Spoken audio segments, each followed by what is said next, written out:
விஜய் முடங்கி போடுவார்னு நினச்சாங்க. ஆனால் திருப்பி எழும்பி வந்துட்டார்.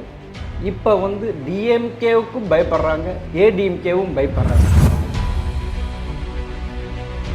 தாவேக்கா வந்து அதிமுக ஒண்டி பாதிக்காது. அதிமுகவை விட திமுகவை அதிக பாதிப்புக்கு உள்ளாக்குன்றது என்னோட கருத்து. 26 தேர்தல் விஜய்க்கு உண்டான தேர்தல் அல்ல.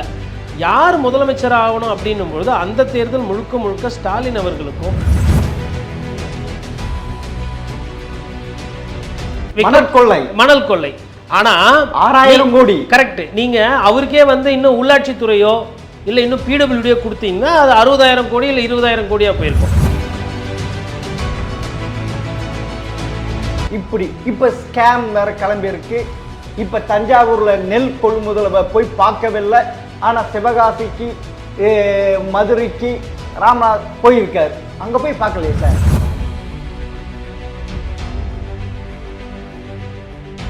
டிடிவி தினகரன் அவர்கள் என்ன சொல்றாருன்னா திமுக வந்து ஜெயிக்கிற மாதிரி இருக்கு, அதிமுக தோல்வி உறுதி. ஓபிஎஸ் அப்படிதான் சொல்றாரு. இப்போ செங்கோட்டையன் இன்னைக்கு போய் சேர்ந்திருக்காரு. அப்போ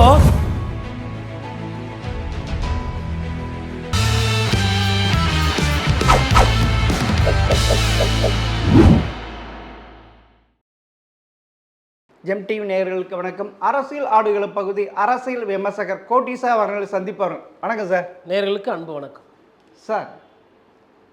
கரூருக்கு அப்புறமா விஜய் முடங்கி போடுவார்னு நினச்சாங்க. ஆனால் திருப்பி எழும்பி வந்துட்டார். இப்போ வந்து டிஎம்கேவுக்கும் பயப்படுறாங்க, ஏடிஎம்கேவும் பயப்படுறாங்க. ஏன் சார் இப்படி? ரொம்ப ஸ்ட்ரைட்டாக ஒரு பெரிய அரசியல் கேள்வியை ஒரு லைனில் எடுத்துகிட்டு வரீங்க. அதாவது மக்கள்கிட்ட வந்து ஒரு நல்ல ஆட்சி, எந்த விதமான கெட்ட பேர் இல்லாமல், ஊழல் லஞ்ச லாவணியம் இல்லாமல், சட்டத்தின் அடிப்படையில் ஒரு ஆட்சி, மக்களுக்கு வந்து நிறைய பணம் சேர்க்கிறார் போல் ஒரு தன்மை இருந்தால் இவ்வாறு பயப்பட வேண்டியதில்லை. தெரிஞ்சோ தெரியாமலோ என்னென்னா திராவிட கட்சிகள் காலூன்றி இருந்தாலும் கூட இந்த ஊழல் குற்றச்சாட்டுகள், அப்புறம் அவர்கள் மீது வரக்கூடிய எதிர் அரசியல், அந்த கெட்ட பெயர், சட்டம் ஒழுங்கு பிரச்சனை, இந்த மாதிரி பிரச்சனைகளில் எல்லா கட்சியுமே மாட்டியிருக்கு, ஆண்ட கட்சிகள். அந்த காரணத்தினால ஆட்சி மாற்றம் என்பது தமிழகத்தில் வந்து ஒரு நிதர்சனமான ஒரு உண்மையாக இருக்குது. 5 வருஷம் இவங்கன்னா 5 வருஷம் அவங்க, 5 வருஷம்னா அது மாறி மாறி வருது. அது எம்ஜிஆர் அவர்கள் காலத்தில் வந்து அந்த ஃபார்முலா வந்து பிரேக் பண்ணார். அதுக்கப்புறம் அம்மையார் ஜெயலலிதா அவர்களும் அதை ஒரு வாட்டி பிரேக் பண்ணியிருக்காங்க. மற்றபடி நீங்கள் பை அண்ட் லார்ஜ் அரசியல் ஹிஸ்ட்ரி பார்த்திங்கன்னா ஆட்சி சரியில்லைன்னா ஆட்சி கவுறுவதற்கு உண்டான எல்லா சாத்தியக்கூறுகளும் மக்கள் காட்டியிருக்காங்க. ஆனால் எப்பயுமே அதிமுக 5 வருஷத்துக்கு அப்புறம் 5 வருஷம் திருப்பி ஆட்சிக்கு வந்துடும். ஆனால் டிஎம்கே அப்படி கிடையாது இல்லை சார். இல்லை, டிஎம்கே தோத்துருக்காங்க. 5 வருஷம் தான் அவங்க.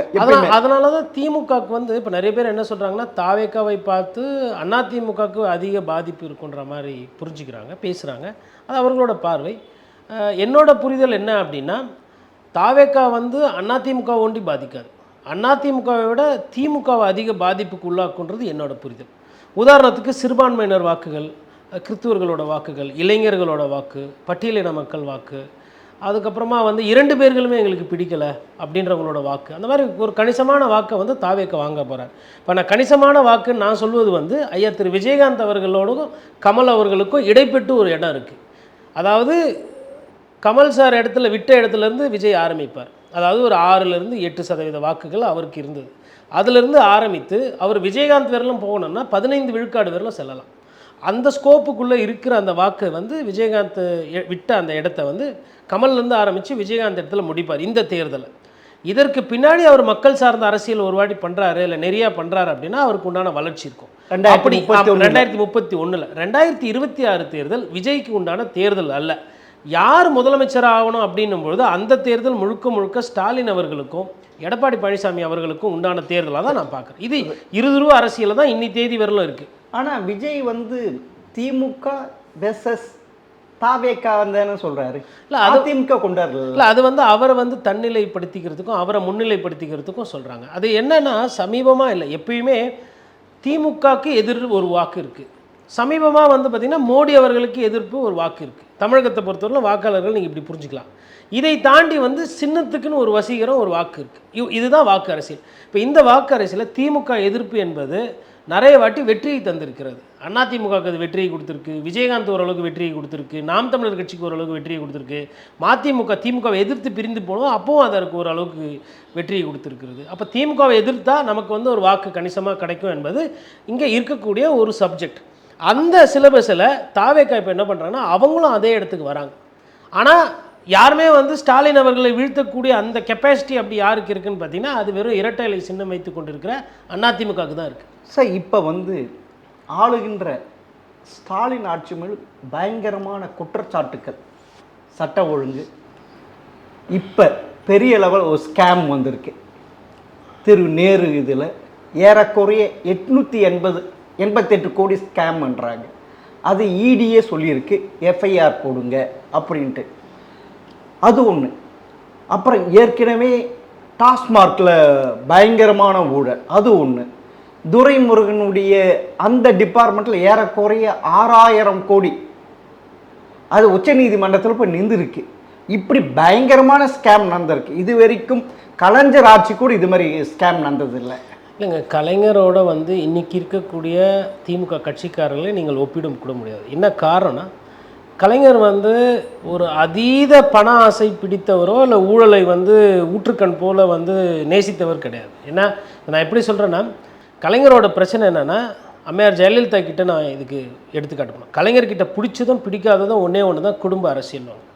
கலைஞரை பொறுத்தவரையில் எளிமையாக தான் இருக்கணும், அந்த கட்சியை வந்து கீழே தான் வச்சுருக்கணும்னு சொல்கிற மாதிரி தான் அவர் எடுத்துகிட்டு போயிட்டார். அதாவது ஓரளவுக்கு பார்த்திங்கன்னா இப்போ கோசிமணி, அதுக்கப்புறம் சென்னை மேயராக மா சுப்பிரமணியன் அவர்களே அவர் தான் அடையாளம் காட்டினார். அதுக்கப்புறம் உங்களுக்கு ஆர்எஸ் பாரதி, டிகே இளங்கோவன், ஓரளவுக்கு வந்து அந்த காலகட்டத்தில் வந்துட்டு உங்களுக்கு நெல்லையில் ஒரு சில அரசியல் தலைவர்கள் அவங்கெல்லாம் வந்து ஓரளவுக்கு பெரியசாமி, ஐபி திண்டுக்கல்ல கரெக்டாக சொன்னீங்க. அப்போ இவங்கெல்லாம் வந்து பார்த்திங்கன்னா பணத்தை மீறி செல்வாக்கு ஒன்று வச்சுருந்தாங்க.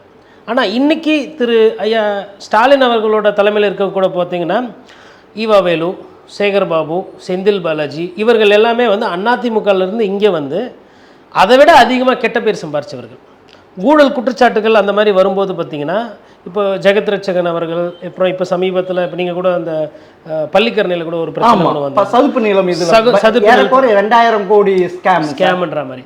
அப்போ இந்த இவ்வளோ ஸ்கேம் எல்லாம் யாரை சுற்றி வருது அப்படின்னா செந்தில் பாலாஜி சுற்றி டாஸ்மாக்கு, இபி, அதுக்கப்புறம் ஈவாவேலு அவர்களை சுற்றி ஒரு சில பிரச்சனைகள், அதுக்கப்புறமா வந்து கோயில், குறிப்பாக சொல்லலாம் கோயில் அதிகமாக பணம் சேகர்பாபு அது மாதிரி, அப்புறம் சேகர்பாபு அவர்களோட இந்த சதுப்பு நில சிஎம்டிஏ பிரச்சனை, இப்போ சமீபத்தில் கூட வந்து துப்புரவு தொழிலாளிக்கு வரக்கூடிய கான்ட்ராக்ட் கூட எடுத்தாங்கன்னு. அப்போ இதெல்லாம் வந்து இன்றைக்கி ஸ்டாலின் அவர்களை சுற்றி இருக்கிற அரசியல்வாதிகளுக்கும் கலைஞர் அவர்களை சுற்றி இருந்த அரசியல்வாதிகளுக்கும் வித்தியாசம் இருக்குது. அன்னைக்கு விமர்சனமானது டிஆர் பாலும் ஐயா ஆர் ஆசா ரெண்டு பேர் தான். மற்றவர்கள் மீது இந்த அளவுக்கு விமர்சனம் இல்லை. ஆனால் இன்னைக்கு ஸ்டாலின் அவர்களை சுற்றி இருக்கிறவங்க மீது அதிகப்படியான விமர்சனம் இருக்கு. சார் எப்படி சார் நேரு, பொன்முடி, துரைமுருகன், ஓகே இல்லை தூத்துக்குடி இவங்களாம் சேலத்தில் வீரபாண்டி ஆடுமுகம் இவங்களாம் கொட்டை போட்ட தின்னவங்க சார். அதாவதுங்க நான் வந்து ஊழல் திமுக வந்து ஊழல் கட்சி அப்படின்னு நான் சொல்லவில்லை. இல்லை நீங்கள் வந்து அதிமுக இப்ப வந்து ஸ்டாலினுக்கு கெட்ட பேர் உண்டாக்குறா, அவங்க தான் பெரிய ஸ்கேம் பண்ணியிருக்காங்க சொல்றீங்க. இல்ல அது கரெக்டான இடத்துக்கு நீங்க வந்திருக்கீங்க. நான் என்ன சொல்றேன்னா 1 2 3 வரிசைப்படுத்தினேன். நான் 1 2 3 பேசினேன், நீங்க 4 5 6 7 பேசிட்டீங்க. புரியுதுங்களா? அப்படி லிஸ்ட் பார்த்து போனா அது 12 14 போகும். அதற்கு என்னோட பதில் கிடையாது. இல்ல அதாவது இன்னைக்கு அதிகமான ஊழல் குற்றச்சாட்டுக்கு ஆளாயிருப்பது பார்த்தீங்கன்னா ஐயா திரு செந்தில் பாலாஜி. அதற்கு அடுத்தபடியாக வந்து நீங்கள் வந்து திரு நேரு அவர்களையோ இல்லை ஈவா வேலு அவர்களையோ இல்லை சேகர்பாபுலோ அந்த 1 2 3 4 அரிசையில் இருக்குது. நீங்கள் வந்து 5 6 7 வந்தீங்க. இப்போது இன்றைக்கி தேர்தல் துரைமுருகன் அவர்கள் மீது பெரிய விமர்சனம், மணல் கொள்ளை.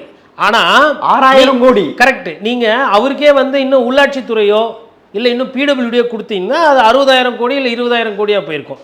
அப்போ அந்த வரிசையில் அவர் பின்னாடி தான் இருக்கார் சார். ஏவா வேலு பிடபிள்யூடியில் கரெக்டாக இது பண்ணியிருக்காரு. கோயம்புத்தூர் ரோடு போடாம 4 கோடி ரூபாய் அடிச்சிருக்காங்க சார். வெறும் இது வந்து சார் இது எல்லாமே குற்றச்சாட்டுகள். இல்ல இருங்க, நான் என்ன சொல்றேன்னா இந்த குற்றச்சாட்டுகள் வந்து இல்லைன்னு நான் சொல்லலை, ஓகேங்களா? ரோடு போடாம வாங்கியிருக்காங்க. அதாவது திமுக ஆட்சியில் வந்துட்டு ஊழல் இருக்கும், லஞ்ச லாவணி இருக்குன்றது இன்றைக்கி புதுசாக ஏதோ நம்ம பேசுகிறது கிடையாது. வந்தது அதெல்லாம் இருக்கிறதா இல்லைல்ல. இப்போ ராஜகண்ணப்பன் இருக்கார். இப்போ ராஜகண்ணப்பனோ இல்லை வந்துட்டு உங்களுக்கு பெரிய கருப்பனோ லிஸ்ட்டில் இருக்காங்களான்னா அந்த டாப் 10ல் இருக்க மாட்டாங்க. அதை தாண்டி 11ஆவதா 12ஆவதா நீங்கள் வச்சுக்கலாம். யார் யார் மேலே என்ன குற்றச்சாட்டு இருக்குது, ஊழல் நடந்திருக்கா இல்லையான்றது எந்த ஒரு ஆட்சியுமே போனால் தான் தெரியும். ஆட்சியில் இருக்கும்பொழுது எல்லாருமே மாண்புமிகு மரியாதைக்குரியவங்க, போற்றுதலுக்குரியவங்க, வணக்கத்துக்குரிய மேயர் தான். பதவி போனதுக்கப்புறம் தான் அதெல்லாம் என்ன ஏதுன்றது தெரியும். நம்ம இப்போ அதை பற்றி இப்போ அது குற்றச்சாட்டு இன்றைக்கி தேதியில், அது மற்ற விசாரணைக்கு முடிவில் அது எந்த அளவுக்கு உண்மைன்றது. இவ்வளோ குற்றச்சாட்டு இருக்குது. இப்போ ஸ்டாலின் ஆட்சியும் இல்லை. அப்படி இருக்க 2026 அவர் கூட்டணி இம்பாக்டா வச்சிருக்காரு, இதெல்லாம் வச்சிருக்க திரும்ப அவர் தான் ஆட்சிக்கு வருவாருன்ட்டு ஆணித்தரமா சொல்லிட்டு இருக்காங்க. அது எப்படி சார்? அப்புறம் தமிழக மக்கள் எதுவுமே அறியாதவர்களா? அப்படி இல்லைங்க, எல்லாருக்கும் ஒரு பயம். இல்லை இல்லை கரெக்ட். கரு மரக்காணம், அதாவதுங்க வேங்கவயல், அஜித், கவின், இப்படி ஏராளமான படுகொலைகள், ஏராளமான அண்ணா யூனிவர்சிட்டி கற்பழிப்பு, இப்படி இப்போ ஸ்கேம் வேற கிளம்பியிருக்கு.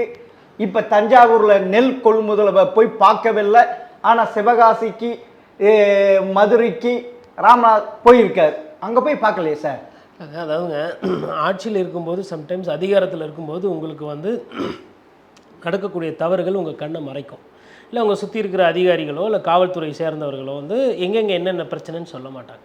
அப்போது நான் இதை எப்படி பார்க்குறேன்னா, முதலமைச்சர் அவர்கள் கவனத்திற்கு எந்த அளவுக்கு இதெல்லாம் போகுதுன்னு தெரியல. போவாதான் இருக்கும் ஒன்று.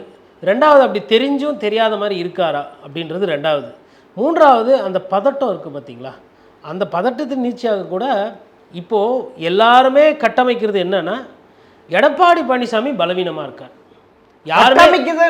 அது இல்ல அவங்களோட நோக்கம். 50 ஆண்டுகள்ல 31 ஆண்டுகள் தமிழகத்தை ஆண்டு இருக்கு சார் திமுக. இல்ல நான் சொல்ல வரேன், நான் அந்த கருத்து முடிக்கிறேன். அதாவது என்னன்னா, முதலமைச்சர் ஸ்டாலின் அவர்களை வீழ்த்துறோமோ இல்லையோ, ஃபர்ஸ்ட் எடப்பாடி பழனிசாமி அவர்களை டார்கெட் பண்ணும். அப்படி ஒரு வீக்னஸ் ஆக்குது. அது வந்து எதிரியை வீக்னஸ் ஆகிறது. எதிரியை வீக்னஸ் ஆக்குறது. அதாவது பேருக்கு சொல்லும்போது என்னன்னா, நாங்கள் திமுக வீழ்த்துவோம்னு சொல்ல வேண்டியது. ஆனால் உண்மையிலே பலவீனப்படுத்த முயற்சி பண்ணுறது எண்ணோட்டம் எல்லாமே வந்து பார்த்திங்கன்னா திமுகவுக்கு உதவுவது. நீங்கள் இன்றைக்கி இருக்கக்கூடிய ரெட்டைலையோ இல்லை வந்து பாஜக கூட்டணி நீங்கள் வீக் பண்ண நினைக்கிறீங்கன்னா அதனால் பலனளிக்க போகிறது திமுக, உதயசூரியன். அந்த வேலையை தான் இவங்க பண்ணுறாங்க. அதுக்கு என்ன சொல்கிறாங்கன்னா, எங்களை சேர்த்துக்கணும் அப்படின்றாங்க. அப்போ எங்களை சேர்த்துக்கணுன்னா ஓபிஎஸ் அவர்கள் எதுக்கு போய் ஸ்டாலினை போய் சந்திக்கிறார், 2 வாட்டி சந்திக்கிறாரு. அப்போது ஒருவேளை மறைமுகமாக கூட்டணி எதனா இருக்குமா, இல்லை பேச்சுவார்த்தை இருக்குமான்ற. அப்புறம் டிடிவி தினகரன் அவர்கள் என்ன சொல்கிறாருன்னா, திமுக வந்து ஜெயிக்கிற மாதிரி இருக்குது, அண்ணா திமுக தோல்வி உறுதி. ஓபிஎஸ்ஸா அப்படி தான் சொல்கிறாரு. இப்போ செங்கோட்டைன்னு இன்றைக்கி போய் சேர்ந்துருக்காரு. அப்போது நீங்கள் கேட்ட கேள்வி வேற, இப்போ நான் பேசினது வேற, ரைட்டுங்களா? நீங்கள் கேட்ட கேள்வி ஊழல், லஞ்சம், லாவணியம்லாம் இருக்குது. நான் பேசினது அரசியல். இப்போ தமிழ்நாட்டில் என்ன நடக்குதுன்னா இதுதான் நடக்குது. அதாவது திமுக என்ன மக்களுக்கு விரோதமாக கரண்ட் பில்லு ஏற்றுனது, சொத்து வரி ஏற்றுனது, தண்ணி வரி ஏற்றுனது, பால் விலை ஏற்றுனது, அதுக்கப்புறமா வந்து ஒரு சில விஷயங்களை வந்து சொன்னதை செய்யாமல் விட்டது, இது மாதிரியெல்லாம் பேசாமல், ஊழல் லஞ்சலாவணியை பேசாமல் பொழுதுக்கும் என்ன பேசுகிறாங்கன்னா, எடப்பாடி பழனிசாமி தலைமையில் 4ஆக பிரிஞ்சிருக்கு, 3ஆக பிரிஞ்சிருக்கு, இது வராது, அதனால் திமுக வந்துடும். அப்போது இப்போ நான் இப்போ நீங்கள் கேட்ட கேள்வி வேறு, நான் சொன்ன பதில் வேறு, ரைட்டுங்களா? இதே தான் அரசியலில் பண்ணுறாங்க.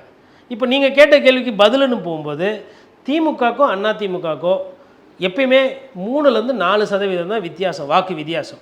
அந்த வாக்கு வித்தியாசம் தான் சட்டமன்ற தொகுதி.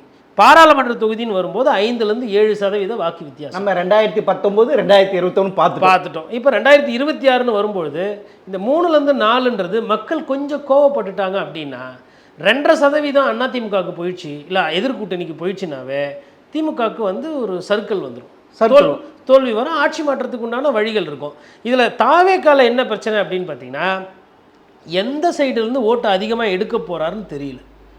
அதிமுக சைட்லேருந்து நிறைய ஓட்டு எடுத்துருவாரா, இல்லை உங்களுக்கு வந்து திமுக சைட்லேருந்து நிறைய ஓட்டு எடுப்பாரா, இல்லை நாம் தமிழர் கட்சியிலேருந்து ஓட்டு எடுப்பாரா எப்படின்றது தெரியல. இன்னொன்று அவர் விசிகாலேருந்து அதிகமாக எடுப்பார். அது ஒரு சில பயப்படுறாங்க. திருமாவளவனுக்கு கோவம் வருது. இல்லைங்க, திருமாவளவன் அவர்களுக்கு இதனால ஒன்றும் இல்லைங்க, விஜய் அவர்கள் செய்யக்கூடிய அந்த அரசியல் தன்மை இருக்குல்ல, அதை பார்த்தா யாருக்குமே கோவம் வரும். ஒரு பங்களாவில் உட்காந்துக்கிட்டு நீங்கள் பண்ணையார்த்தனமாக அரசியல் பண்ணுறீங்க அப்படின்னா யாருக்காக இருந்தாலும் கோவம் வரும். சார் இப்போ ஜென்சி அதை பற்றி பெரிய லெவலில் எடுத்துக்கலையே சார். அதாவதுங்க அவங்க தானே சார் இப்போ மாற்றத்தை உண்டாக்குறாங்க. ஸ்ரீலங்கா, நேபாள், ம். இப்ப பங்களாதேஷ், மடகாஸ் அல்ல அவங்களாம் பெருசா இல்ல இல்ல சார், அதாவது நீங்க சொல்றது வந்து அவங்க இப்ப அதிகமா இருக்கிறாங்க. அவங்க அதிகமா இருப்பாங்க. அதிகமான எவ்வளவு இருப்பாங்க? 25% இருப்பாங்களா? இருக்கலாம் சார். 25%. ஆமா சார். அதுல ஒரு 5% ஓட்டு இருக்காது. காரணம்னா 18 இருக்காது. ஜென்சின்னு வரும்போது 15 வயசுல இருந்தே நம்ம எடுத்துருவோம். ஓகே. ஓகேங்களா? 15ல இருந்து ஒரு 25 இல்ல 28ன்னு வச்சுக்கோங்க. அவங்க 20%. இந்த 20% அப்படியே மொத்தமா போய் தாவேக்காக்கு ஓட்டு போட்டாலும் அது எந்த அளவுக்கு தாக்கத்தை ஏற்படுத்துன்றது பார்க்கணும். இப்போ இவங்க என்ன கட்டமைக்கிறாங்கன்னா, தாவேகா வந்து ஒரே தேர்தலில் வந்து அதிமுகவும் திமுகவும் அவரே வீழ்த்திடுவார் அப்படின்ற மாதிரி ஒரு விஷயத்தை கட்டமைக்கிறாங்க. முடியாதா? அது சாத்தியம் இல்லைன்றது என்னோட புரிதல். சார் என்டிஆர் எப்படி சார் சாத்தியப்பட்டார்? அப்ப இவ்வளவு பெரிய டெக்னாலஜி கிடையாது, இவ்வளவு இதுவும் கிடையாது. ரொம்ப கரெக்ட். என்பது எப்படி சார் கரெக்டான 6 மாசத்துல ஆட்சி பிடிச்சாரு. கரெக்ட். அரவிந்த் கெஜ்ரிவால் அப்படிதான் ஆட்சி பிடிச்சாரு. அரவிந்த் கெஜ்ரிவாலை வந்து நீங்க விஜயோட ஒப்பிடவே கூடாது. ஏன் அப்படின்றதையும் நான் சொல்லி, அது சின்னது இல்ல சின்னது இல்லைங்க. ஏங்க டெல்லியில பாரதிய ஜனதா கட்சியையும் காங்கிரஸ் முதலமைச்சரையும் வீழ்த்தி ஒருத்தர் வந்தாரு அப்படின்னா அது அவரோட தொடர் போராட்டம், உழைப்பு. கெஜ்ரிவால் நான் டெல்லியில வந்து வேலை செஞ்சிருக்கிறேன். ஓகேங்களா? நான் வந்து இல்ல அப்படி இல்ல ஒரு கருத்து, நல்ல கருத்து தானே. எது கருத்துக்கு கருத்து விவாதம் நீங்க சொல்ற பாயிண்ட் கரெக்ட். அதாவது தொடர் போராளி, அதாவது ஷீலா தீட்சித்தை தான் நான் எதிர்த்து நிற்பேன், நான் தோத்தாலும் பரவாயில்லன்னு சொல்ற அந்த நெஞ்சு தைரியத்துக்கு முன்னாடி நான் கரூருக்கு வந்து நான் போக மாட்டேன், எனக்கு போலீஸ் அவர் கூட கம்பேர் பண்றதே தப்பு. ஏங்க அதை நான் ஏத்துக்கிறேன். Okay right. இப்போ அடுத்தது வரும்போது பாத்தீங்கன்னா, உங்களுக்கு இந்த ஊடகத்தில் வந்து ஒரு சில பிம்பங்கள் கட்டமைக்கிறாங்க. அதாவது என்னன்னா, நீங்க சொன்ன மாதிரி ஊழலை பற்றி பேசுவதில்லை, திமுக அரசு குறைகள், அவர்கள் மக்களுக்கு எதிராக செயல்பட்டதோ இல்லை 1000 சொல்லிட்டு ஒரு சிலருக்கு கொடுத்துட்டு 2.5 வருஷம் கழிச்சு ஒரு சிலருக்கு கொடுத்தது இப்போ கொஞ்சம் பேர் கொடுக்க போகிறது, இதெல்லாம் விலாவரியாக பேசுகிறதோ அதை டிஸ்கஸ் பண்ணுறது இல்லை. தொண்டர்கள் கூட்டத்துக்கும் ரசிகர்கள் கூட்டத்துக்கும் வித்தியாசம் இருக்குது. ரசிகர் கூட்டம் வந்தோமா, விசில் அடித்தோமா, டாட்டா காட்டினோமா, செல்ஃபி பார்த்தோமா, செல்ஃபி புள்ள டான்ஸ் ஆட்டு போயிடுவாங்க. அதுதானே சார் அவங்களுடைய ஜென்சின்னும் போது சார், ஜென்சிங்களுக்கு வந்து களத்தில் அனுபவம் கம்மி இருக்கிறங்க சார். இப்போ ஜென்சி வந்து இறங்கி வேலை செய்யும்போது வயது அதிகமாக இருக்கக்கூடிய களத்தை சந்தித்த நாம் தமிழர் கட்சி வேடிக்கை பார்க்குமா? பார்க்காது சார். சார் அதாவது சார் அவருடைய ஓட்டு வேற சார். இல்ல தமிழ் தேசியம். இல்ல கரெக்ட். நான் என்ன சொல்றேன்னா, இப்போ விஜய் அவர்கள் கிராஃபை வந்து ஏற விடாம நாம் தமிழர் கட்சி பார்ப்பார்ல சீமான், கட்டாயம் அவருடைய ஓட்டும் போகும்ல. இல்ல அவர் ஓட்டும் போகுது, அது இருக்கும். ஓகேங்களா? நான் என்ன சொல்றேன்னா, இவர் வளர்ச்சியை எல்லாரும் வேடிக்கை பார்த்துட்டு இவருக்கு வழி விடுறதுக்காக இங்க எல்லாரும் காத்துக்கிட்டு இருக்கிறாங்க யாருமே அரசியல். அப்புறம் இப்போ எடப்பாடி பழனிசாமி அவர்கள் வந்து இதுவரையிலும் வந்து தாவேகா மீதோ எதுவுமே வந்து கோவத்தையோ எதுவுமே வெளிப்படுத்தலை. நாளைக்கு பூத் அரசியல், வாக்கு அரசியல் வரும்போது எனக்கு உண்டான ஓட்டை விஜய் வந்து அதிகமாக எடுக்கிறாருன்னா அவரும் எதிர் அரசியல் பண்ணுவார். ஒருவேளை விஜய் அவர்கள் பிரச்சாரம் பண்ணிட்டு இன்னைக்கு சிபிஐயில் வழக்கு நிலுவையில் இருக்குது, ரைட்டுங்களா? சிபிஐ என்பது கிட்டத்தட்ட பாரதிய ஜனதா கட்சியோட கைப்பாவை என்ற குற்றச்சாட்டு இந்தியா பூரா இருக்குது. அப்போ இந்த சூழ்நிலையில் விஜய் நாளைக்கு போயிட்டு அமித்ஷா பேரை போடலையே, எப்போ வேணா போடுவோம், அதுக்கு தானே அதை காலியாக வைக்கிறேன். நீங்கள் சட்டம் படித்தவர், உங்களுக்கு தெரியாதா? அடிஷ்னல் எஃப்ஐஆர் தெரியும், தெரியும். இல்லை சார், அதுதான் சொல்லுதான். எஃப்ஐஆர்ன்றது எப்போ வேணால் ஓப்பன் பண்ணலாம், அடிஷ்னலாக இன்னொரு எஃப்ஐஆர் போட்டுக்கலாம், இல்லை எஃப்ஐஆரை குவாஷ் பண்ணிட்டு புதுசாக இன்னொரு எஃப்ஐஆர் போடலாம். விசாரணை என்பது எப்போ வேணால் எடுக்கலாம். ஒரு முகாந்திரம் இருக்குமே, ஆனால் அதை எப்போ வேணால் எந்த துறை வேணால் விசாரிக்கும். நாளைக்கு பாசிச பாஜகன்னு சொல்லிட்டு பாஜகவை எதிர்த்து விமர்சனம் பண்ணால் ஒரு வாக்கு இருக்குது. விஜய் சொல்கிறார் கொள்கை எதிரின்று. அந்த பாஜக இவர் எதிர்த்து அதிகமாக பேசினார்னா ஜனநாயகம் படம் கலெக்ஷன் என்னப்பா, ஜிஎஸ்டி கட்டினியாப்பா நோட்டீஸ் வரும். இதை தாங்கிக்கிற சக்தி இருக்கா? ஃபஸ்ட்டு சண்டைக்கு போகிறதுக்கு முன்னாடி அவங்க அடித்தா நம்ம தாங்கிக்குவோமா அப்படின்றதான் ஃபஸ்ட்டு கவனிக்கணும். சண்டைக்கு போய் நீங்கள் குத்து விட்றீங்க, ஜம்ப் பண்ணுறீங்கலாம் ரைட்டு. 4 அடி அடிக்கும்போது டைசன் ஒருத்தர் இருந்தார், எல்லாருக்கும் தெரியும், Mike Tyson, the famous Tyson. வந்து என்னன்னா 10 அடி வாங்குவார், ஆனால் 2 அடி டைசன் அடி மாட்டிக்கிச்சுன்னா அப்போ இல்லை லோ கரெக்டாக மாட்டிச்சுன்னா ரிப்பில் நாக் அவுட்டு. ஒன்று நாக் அவுட்டு இல்லை மூச்சு திணறல் எதிரி, அவ்வளோதான். 1 அடி 2 அடி தான், சும்மா பொழுதுகாட்சின்னு இருக்குது. இப்போதே முகமது அலி ஐயா எடுத்திங்கன்னா எவ்வளோ அடி அடித்தாலும் வாங்கிக்கிட்டு அதிலிருந்து எனர்ஜி வச்சு திருப்பி ஜதை செய்வார். அது ஒரு ஸ்டைல். இப்போ விஜய் அவர்களை பொறுத்தவரையிலும் பாஜக எப்படி பண்ணுன்னா டைசன் மாதிரி வெயிட் பண்ணும், நீ பேசுப்பா.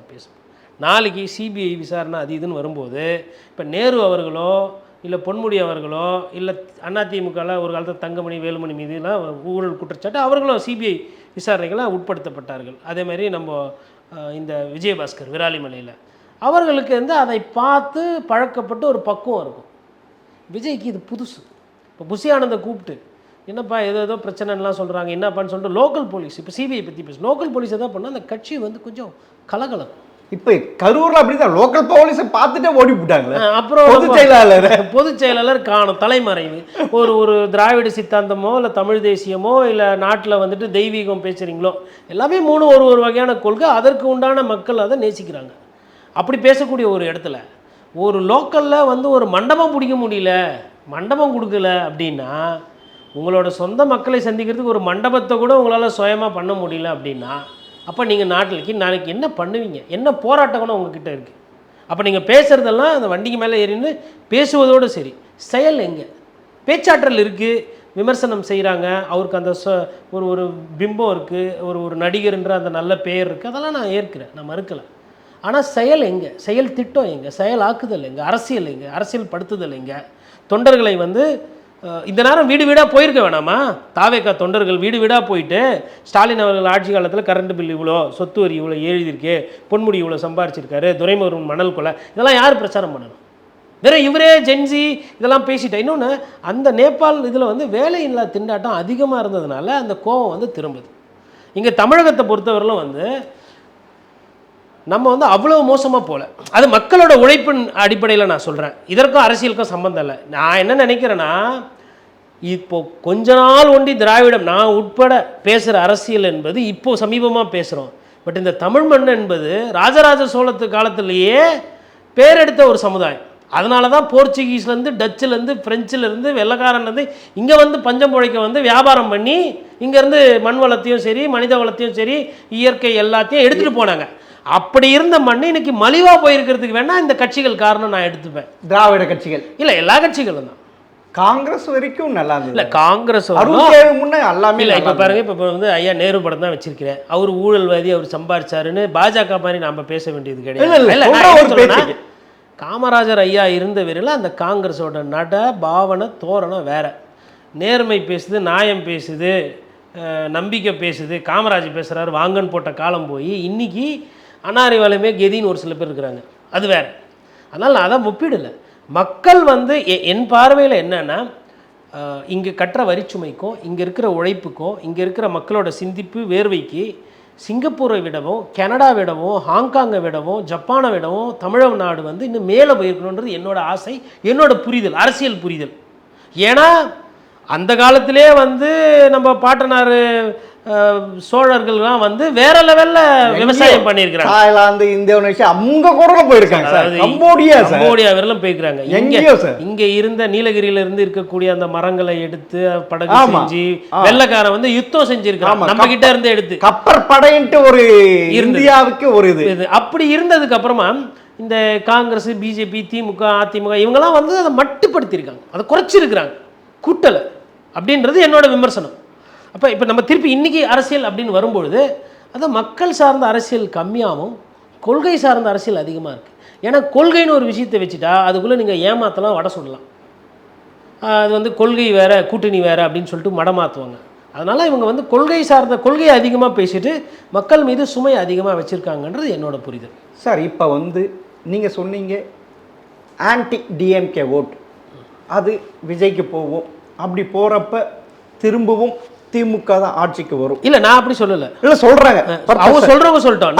நான் அப்படி ஒருவேளை திமுக தான் ஆட்சிக்கு திருப்பி வரும் அப்படின்னு நான் சொல்கிறேன்னா, நான் மக்களை வந்து குறைத்து மதிப்பிடுகிறேன், மக்களை புரிந்து கொள்ள என்னோட ஒரு பர்பஷன் இருக்கு. இப்போ அதிமுகவுக்கு அதுலேருந்து எடுப்பார், இதில் இருந்து இப்போ தமிழகத்தில் ஆட்சி மாற்றம் வரணும் அப்படின்னா கண்ணை மூடிக்கிட்டு எது வின் பண்ண அந்த கட்சிக்கு தான் ஓட்டு போடுவாங்க மக்கள். நம்ம படித்தவர்கள் அதிகம், அதாவது சட்டமன்றத்தில் வேட்பாளர் அறிவித்த அந்த தொனியில் பிரச்சாரம் போகும்போது அங்கே லோக்கலில் மக்கள் பேசிக்குவாங்க. ரெண்டு விஷயம் பேசுவாங்க. ஒன்று, யார் எம்எல்ஏ ஆகிறதுக்கு வாய்ப்பு இருக்குது, அது லோக்கலில் பேசுவாங்க. அதை தாண்டி அந்த அரசியல் புரியாதவர்கள் இன்னும் போய் யார் முதலமைச்சராக வந்தால் நல்லா இருக்கும் அப்படின்றத பேசுவாங்க.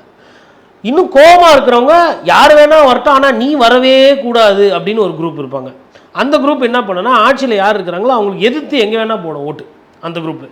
கொஞ்சம் அரசியல் புரிதல் இருக்கவங்க, தெளிவு இருக்கிறவங்க என்ன பண்ணுவாங்கன்னா, சரி போன வாட்டி வாய்ப்பு கொடுத்தோம், இந்த வாட்டி மாற்றி பார்ப்போம் அப்படின்னு நினைப்பாங்க.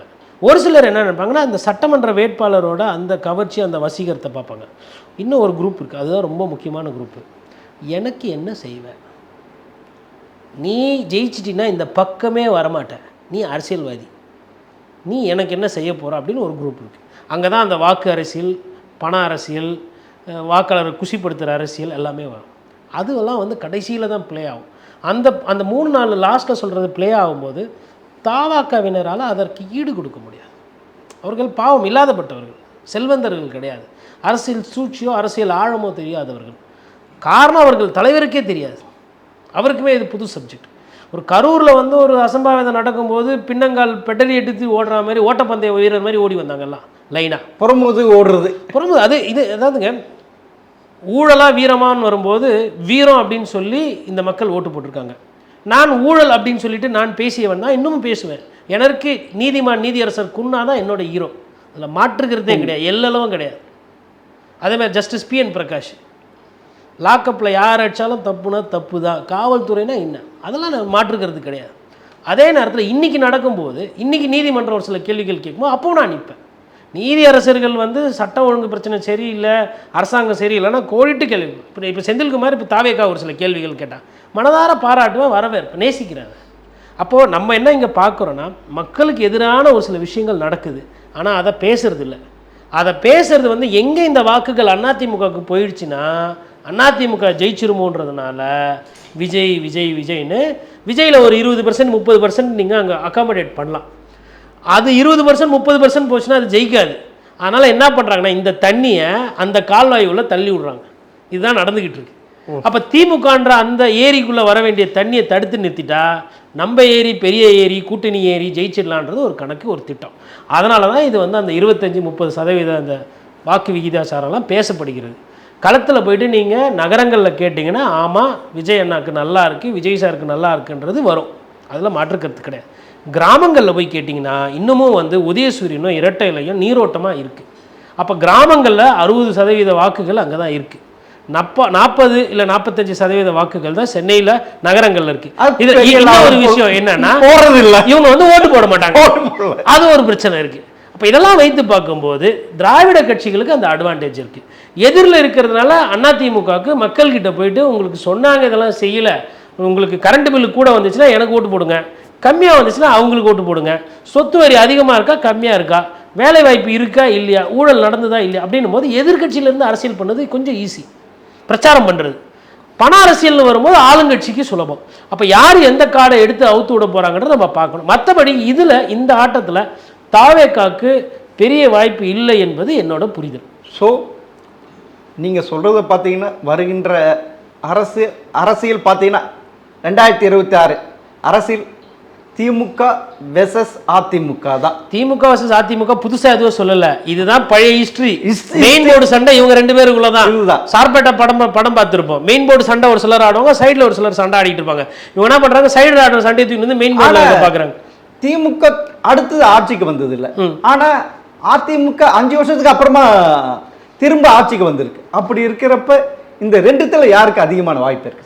இல்லை, அது மக்கள் முடிவு பண்ணணும். ஒன்று. ரெண்டாவது பிரச்சாரம் எப்படி இருக்கு? இல்லை களம் வந்து பார்த்தீங்கன்னா இன்னைக்கு தேர்தலில் தேதியில் வந்து எடப்பாடி பழனிசாமி அவர்கள் முந்துகிறாருன்னு யாருமே சொல்ல மாட்டேன்றாங்க. சொல்லல சார். ஆனால் உண்மை என்ன அப்படின்னா 180 தொகுதியில் அவர் போய் மக்களை சந்திச்சிருக்காரு, நிறைய பேரை சந்திச்சிருக்கிறாரு, மக்களை பார்க்குறாரு, கோரிக்கையை பார்க்குறாரு, பிரச்சனைகள் பார்க்குறாரு. அப்படின்னும் போது மக்களை யார் அதிகமாக சந்திக்கிறாங்களோ அவர்களுக்கு அதிகமான வாய்ப்பு இருக்குன்றது என்னோட புரிதல். இன்னைக்கு தேதியில் பிரச்சாரத்தின் மூலமாக அதிகமான மக்களை வந்து இன்னைக்கு EPS சந்திச்சிருக்காரு. திட்டங்கள் மூலமா முதலமைச்சர் சந்தித்து கொண்டிருக்கிறார். ஃபர்ஸ்ட் வந்து EPS, ரெண்டாவது வந்து CM. திட்டங்கள் மூலமா அவரும் பிரச்சாரத்துக்குன்னு போகும்போது அவர் எவ்வளவு பேர்கிட்ட பிரச்சாரம் பண்றாரு, அவர் எப்படி வீடு வீடா ஆளுங்கட்சி வந்துட்டு ஒரு டிராபேக் இருக்குல்ல திமுக கண்டிப்பா இருக்குங்க. ஆன்டி இன்கம்சி ஒரு ஆன்டி இன்கம்சின்றது இருக்கு, இல்லன்னு நான் சொல்லல. இங்க தமிழகத்தில் கட்சி ஆரம்பிக்க அனைவருமே திமுக எதிர்த்து தான் ஆரம்பிச்சிருக்காங்க. ஆமா ஆமா. அதிமுக அப்படின்னா இல்ல அதாவதுங்க நீங்க சொல்றது வந்துட்டு ஆன்டி இன்கம்பன்சின்றது பிக்கப் ஆயிடுச்சு, ஓகேங்களா? அது ஆட்சி மாற்றத்தை நோக்கி எந்த அளவுக்கு போயிருக்குன்றதா எனக்கு தெரியல இந்த நொடியில். அதை கவனிக்காம எல்லாம் என்ன பண்றாங்கன்னா, எதிரில் வந்து எல்லாம் வீக்காக இருக்காங்க, பலவீனமாக இருக்காங்கன்னு சொல்லிட்டு இந்த கட்டமைப்பை வந்து அதிகமாக பேசுறாங்க. அதனால தான் நம்மளால் அந்த முடிவையோ இல்லை அந்த தன்மையோ இன்னைக்கு ஓப்பனாக விவாதம் பண்ண முடியும். இது வந்து ஒருவேளை ஒரு மார்ச் மாதம் வந்துச்சு இல்லை ஏப்ரல் வந்துச்சுன்னா அப்போ நமக்கு விசிபிளாக தெரியும், மக்களுமே அதை பற்றி பேச ஆரம்பிச்சிடும். இப்பொழுதைக்கு போகும்போது எம்எல்ஏவையும் கவுன்சிலரையும் மக்கள் திட்டுறாங்க. அப்படி திட்டுறாங்கன்னா என்ன அர்த்தம்னா அது திமுகவுக்கு நல்ல செய்தி அல்ல என்பது என்னுடைய புரிதல். சரி சார், பார்ப்போம் சார். இன்னும் தேர்தலுக்கு இன்னும் 5 மாதங்கள் இருக்குது. உங்களுடைய கருத்துக்கள் சொல்லியிருக்கீங்க இப்போதைய நிலைமை பற்றி. எங்களோடு பகிர்ந்து கொண்டு மிக்க நன்றி சார். நேரத்துக்கு நன்றி.